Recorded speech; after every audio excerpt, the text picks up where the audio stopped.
तो हेलो बच्चों, आज हम पढ़ने वाले हैं समांतर प्लेट संधारित्र की धारिता जब उनके प्लेटों के बीच आंशिक रूप से परावैद्युत पदार्थ भरा हो।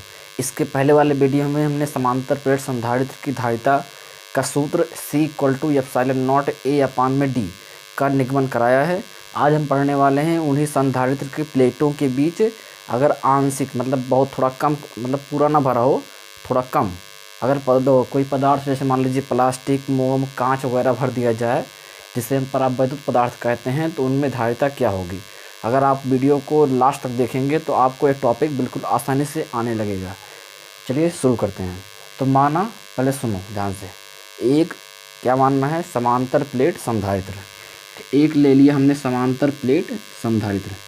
यहाँ देखो, माना एक समांतर प्लेट संधारित्र जिनके, थोड़ा बड़ा बना दें, प्लेटों का क्षेत्रफल आपको ए मान लेना है और एक पे अगर प्लस क्यू आवेश है तो दूसरे पे क्या होगा, माइनस क्यू। ठीक है, इनके प्लेटों के बीच की दूरी, थोड़ा फिगर और बड़ा बनाएं, ठीक है, इधर प्लस क्यू है तो इनके प्लेटों के बीच की ए क्या है, पूरा ए संधारित्र। इनके प्लेटों के बीच की दूरी हमें मान लेनी है कैपिटल डी, स्मॉल डी मानो, प्लेटों के बीच की दूरी स्मॉल डी।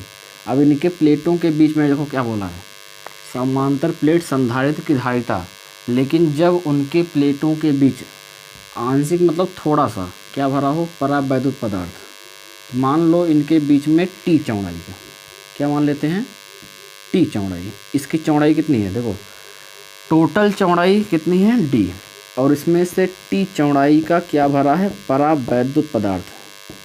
क्या भरा है, परावैद्युत पदार्थ। तो इसका परावैद्युतांक मान लेना के है।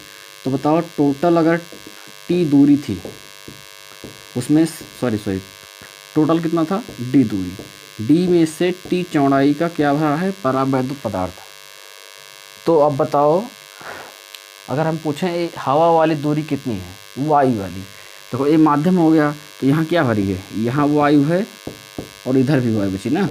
अब अगर हम पूछें वायु में दूरी कितना है, देखो यहाँ लिख दें, अगर हम पूछेंगे माध्यम में दूरी, माध्यम में दूरी, तो आप बताएंगे कि माध्यम में दूरी सर टी है, ठीक है। अगर हम पूछें कि वायु में दूरी कितनी है, मतलब समांतर प्लेट संधारित्र के प्लेटों के बीच वायु में कितनी दूरी है, हवा में दूरी कितनी बची है, तो अगर आप वायु में दूरी निकालेंगे तो टोटल कितना था, टोटल डी था, उसमें से टी निकाल दो, जो बचेगा वो एयर वाली दूरी हो जाएगी। तो डी में से टी क्या कर दे, माइनस, ये क्या निकल गया, एयर में दूरी। हमें निकालना क्या है, धारिता। तो धारिता के लिए C=Q/V, C=Q/V। यहाँ से अगर हमें V की वैल्यू रख दे निकाल के, क्यों, क्योंकि आवेश बदलता नहीं है, विभव निकाल के यहाँ रख दें तो टोटल आ जाएगा। लेकिन यहाँ विभव कौन रखना है, यहाँ विभव रखना है एयर वाला और माध्यम वाला, दोनों जोड़ के निकालना पड़ेगा। तो यहाँ लिखते हैं, अगर हमें कुल विभव निकालना है, सुनो टोटल विभव, ठीक, तो V पहले एयर वाला विभव प्लस ए मीडियम वाला जो माध्यम है, दोनों का विभव जोड़ के रख दो। अब अगर टोटल निकालना है तो एयर का विभव, देखो विभव का सूत्र आपने पढ़ा होगा, E=V/d पढ़ा है आपने। यहाँ से अगर विभव निकालो तो V=ED आता है। क्या आता है, ED, मतलब वैद्युत क्षेत्र और दूरी का गुणा करोगे तो क्या आ जाएगा, विभव। यहाँ समझो, वैद्युत क्षेत्र और दूरी का गुणा करेंगे तो क्या आएगा, विभव। अब बताओ, हम पूछ रहे हैं वायु में, समांतर लिखना, प्लेटों के बीच, प्लेटों के बीच अगर हम पूछें वायु में विभव, वायु में विभव, तो हमने क्या बताया, विभव का सूत्र क्या बताया, V=ED, V=ED। तो यहाँ अगर हम वायु वाला निकाल रहे हैं, चलिए दे रहे हैं V एयर, E × D होगा। यहाँ पर E कौन सा चीज़ होगा, यहाँ E होगा वैद्युत क्षेत्र, और कौन सा, एयर वाला। तो हमने पढ़ा होगा वायु में वैद्युत क्षेत्र E=σ/ε0।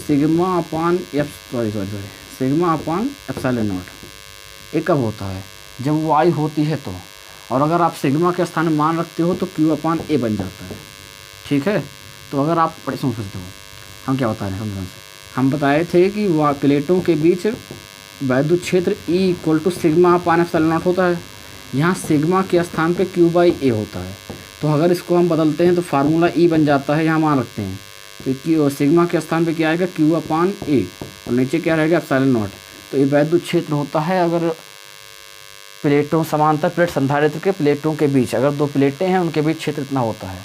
तो अगर हम एयर के लिए निकाल रहे हैं तो एयर के लिए यहाँ पर यही रहेगा, यहाँ की तो रहेगा नहीं, तो यहाँ पर वैद्युत क्षेत्र कितना होगा।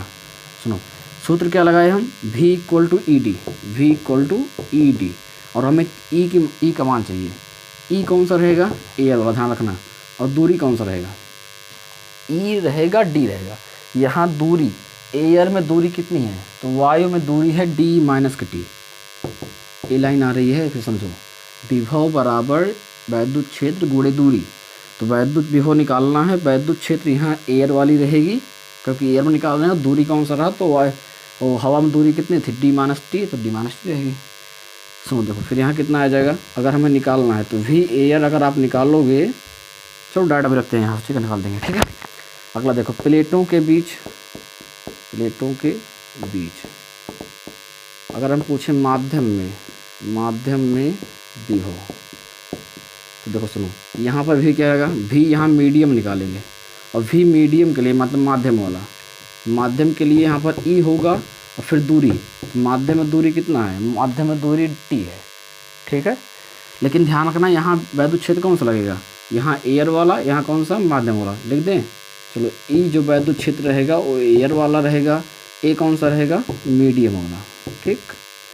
अब आगे देखो अगर हम यहाँ एयर वाला रख दें मान कितना हो जाएगा, ई एयर वाला और कौन सा डी माइनस का टी प्लस मीडियम में कितना है, तो ई मीडियम का वैद्युत क्षेत्र और इनटू टी।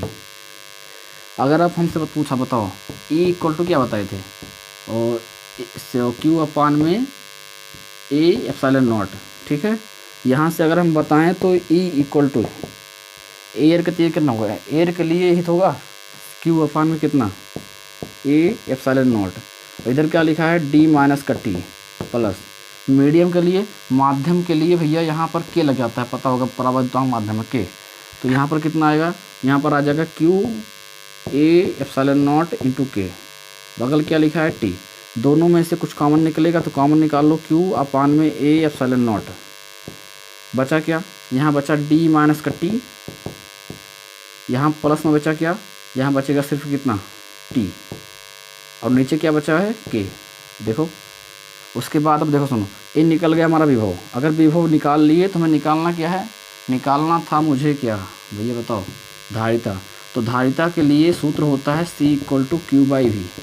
तो यहाँ पर भी क्यू ऐसे रहे तो टोटल भी कितना आया है, भी आया है क्यू अपान में ए एप्सिलॉन नॉट, ब्रैकेट में लिखा है डी माइनस का टी, और देखो इधर लिखा है प्लस में टी बाई के, ब्रैकेट बंद करो, यहाँ से क्यू कैंसिल हो जाएगा, देखो बचेगा क्या, जो आएगा यहाँ से देखो पलट जाएगा, नीचे वाला ऊपर जाएगा, तो एप्सिलॉन नॉट ए अपान में डी माइनस का टी और एक प्लस में टी बाई के, ठीक, टी बाई के। यही हो गया हमारा, क्या हो गया, यही हो गया हमारा सूत्र किस चीज़ का, जब प्लेटों के बीच क्या भरा होगा, जब प्लेटों के बीच माध्यम भरा होगा टी चौड़ाई का, तो वहाँ संधारित्र की धारिता का सूत्र C equal to epsilon naught A upon में D minus T plus T by K का मान वायु में 1 होता है, तो अगर वायु के लिए तुम 1 करोगे तो ये हट जाएगा, तो बराबर क्या हो जाएगा, यहाँ से अभी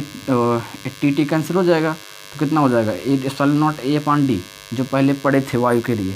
अगर मान लीजिए किसी धातु वगैरह के लिए आएगा तो धातु के लिए वहाँ धातु के लिए के का मान अनंत होता है, इन्फानाइट, तो के का मान रख दोगे अनंत, तो ए अनडिफाइन हो जाएगा, बचेगा एप्सिलॉन नॉट ए अपान में डी माइनस टी।